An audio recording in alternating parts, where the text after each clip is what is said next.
o sucesso de um ideal é quando ele não fervilha mais apenas nas mentes de seus idealizadores,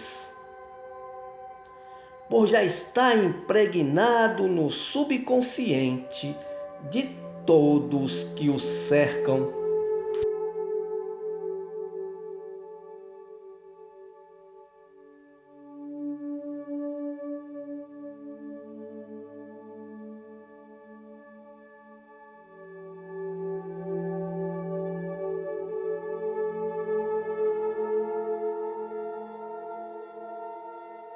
Meus caros, meu nome é Tobias, sou bisneto do médico Atias Mateu, que pereceu juntamente com os demais moradores, sitiado em Deusilândia.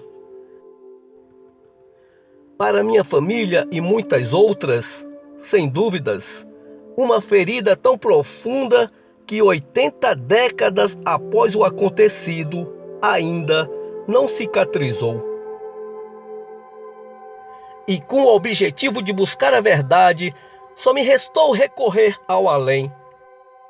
Haja visto que não restou nenhum sobrevivente para contar o que realmente se sucedeu naquele lugar. A única explicação até hoje, a oficial do governo, que a cidade fora tomada pela peste, não convenceu uma parcela considerável dos parentes. Então, orientado por um médium e sedento da verdade, parti em uma viagem ao mundo sobrenatural, em busca de um dos protagonistas do macabro acontecido, meu saudoso bisavô, Matias Mateu.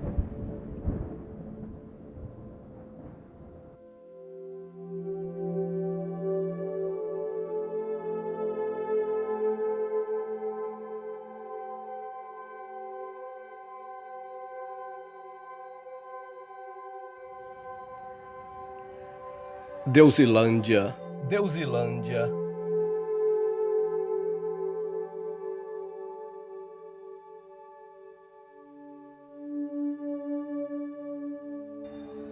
A cidade dos iguais.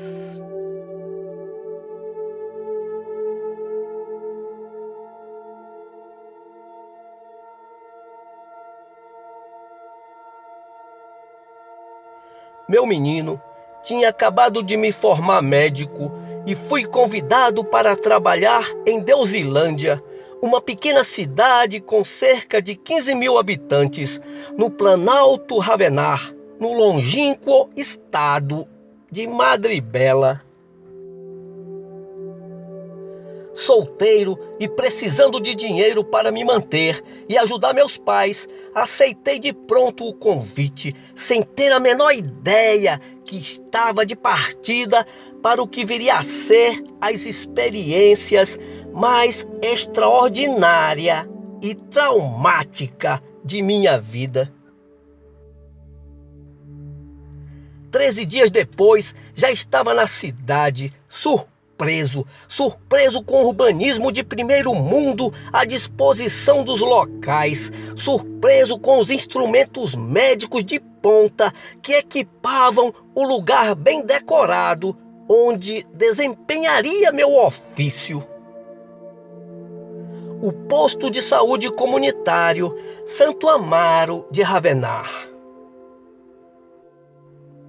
Surpreso com sua pujança econômica, pois mesmo situado em meio ao nada, com uma atividade monetária orbitando em torno de si mesma, tinha um ótimo IDH. Sustentado pelas agroindústrias com insumos advindos da agricultura familiar forte e do extrativismo com o mesmo potencial. Porém, o que mais me chamou a atenção foi a engrenagem que a comunidade encontrou para levar bem-estar aos seus, totalmente apartada da política tradicional. Como, vô? Apartada do governo de Pietra? Sim, pois há muito desiludida, rompera laços com os ditames da governança vigente, com raríssimas exceções, um antro de promessas vazias e corrupção, criando seu próprio meio de interagir, sem intermediários com os seus. A Associação Discípulos de Deusilândia, que contava com todos os moradores assalariados, munidos de um só objetivo: manter e gerir com transparência, imparcialidade e, principalmente, honestidade os recursos da cidade.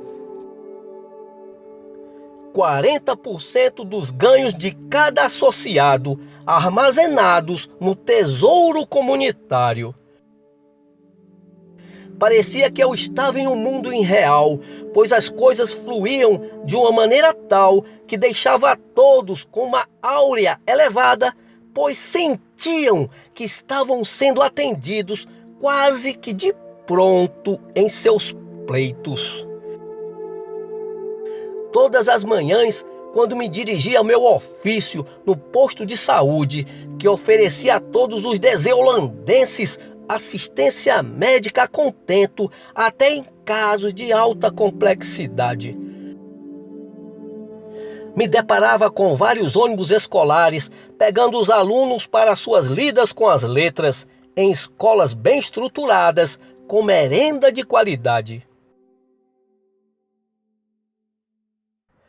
Deusilândia era um autogoverno, não havia partidos de centro, esquerda ou direita, constituição, opositores e sim voluntários que, após seus empregos formais, obedecendo uma escala pré-estabelecida, doavam um pouco de seus tempos às pastas de suas competências, tais como os ministros da Eucaristia na Igreja Católica e os obreiros nas igrejas evangélicas. As benesses à cidade e aos seus fluíam a olhos vistos, pois sem a burocracia não havia tempo a perder com prazos, papeladas, carimbaços, assinaturas mil. Pois todos que estavam naquele espaço de tempo a gerir os recursos próprios e do povo estavam munidos de um único objetivo: servir aos seus como a si mesmos, seguindo os ensinamentos de Deus. Enquanto sua governança autoral era apenas experimentos e estavam reclusas a seu povoamento, incipiente em sua importância econômica e social, não era notada pelas comunidades circunvizinhas, muito menos pela capital, Pietra, que há muito havia se distanciado das comunidades da região, consideradas um estorvo, por não dar um retorno esperado aos cofres da capital, as mantendo apenas com uma merreca mensal que não dava para nada, alegando veementemente o difícil acesso à região. Mas, mesmo diante dessas adversidades, Deusilândia, munida de fé e de sua administração honrada, prosperava por seus próprios méritos a passos largos, pois os recursos da cidade, livre do câncer da corrupção, rendiam com sobras, retornando em benefício à cidade e aos seus.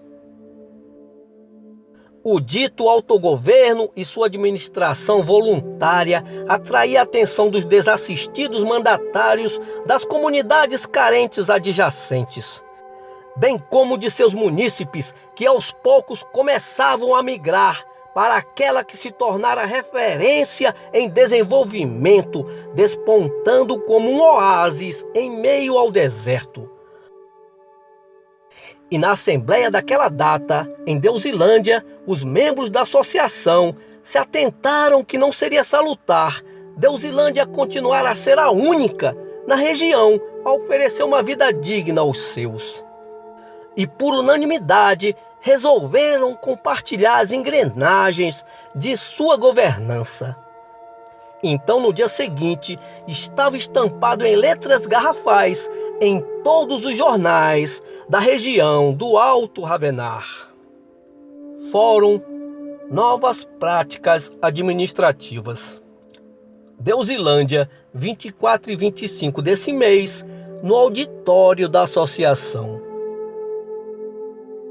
Tal evento ecoou aos quatro cantos com tal intensidade que se fizeram ouvir em Pietra, sede do governo. Agora, meu menino, vou lhe contar o que realmente aconteceu. Era o dia 14 de julho, um sábado, dia do juramento da nova turma a ser empossada na associação ao terceiro trimestre daquele ano, da qual orgulhosamente eu fazia parte. No desempenho de nossas funções em benesse do nosso povo, temos consciência que não estaremos sujeitos às vistas fiscalizadoras dos homens, mas sim de nossas consciências. E antes de acabar a cerimônia, ouvimos o alvoroço nas ruas, com o povo acuado, dizendo que a cidade estava sendo cercada por veículos blindados e tropas armadas, e que ninguém poderia mais sair ou entrar.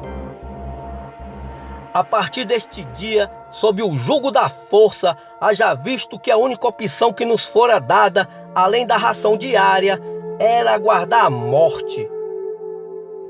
Muitos suicidaram-se. Outros tantos morreram acometidos por doenças corriqueiras, mas que sem a devida medicação, que não existia, evoluíram a óbito. Eu e meus amigos médicos tínhamos a consciência que não poderíamos nos permitir baixar a cabeça, pois éramos o único alento aos abalados física e mentalmente. Nessa labuta, ainda teimei em viver o máximo possível, não por mim, mas por meus pacientes, entre eles crianças, até o fatídico dia que, gravemente enfermo, não pude mais ajudar a comunidade, que a essa altura não chegava a 600, restando aos mesmos apenas 2 abnegados colegas médicos que, mesmo debilitados, ainda estavam vivos. Meu bisavô, com os olhos marejados por ter relembrado seu calvário terreno, juntamente com os demais moradores, mas ao mesmo tempo feliz por ter tido a oportunidade de contar a verdade, após um abraço caloroso, cabisbaixo, retornou aos seus.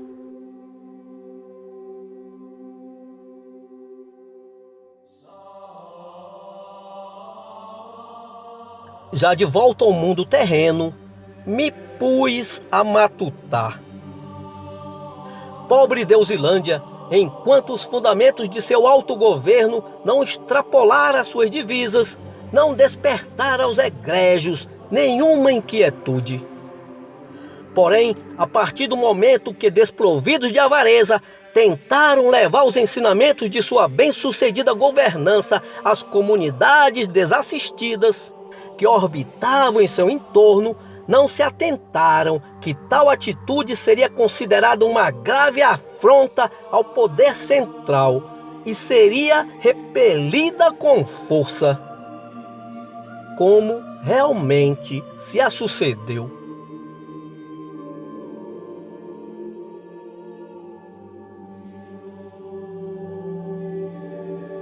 Caros amigos e amigas, você que está à mercê de uma pergunta que não quer calar. Por que todos os desolandenses foram abordados igualmente pela nefasta sentença? A resposta a este questionamento, meus caros, está no texto de apresentação anotado no início deste conto. J. Alfonso Roque, o escrivinhador da floresta.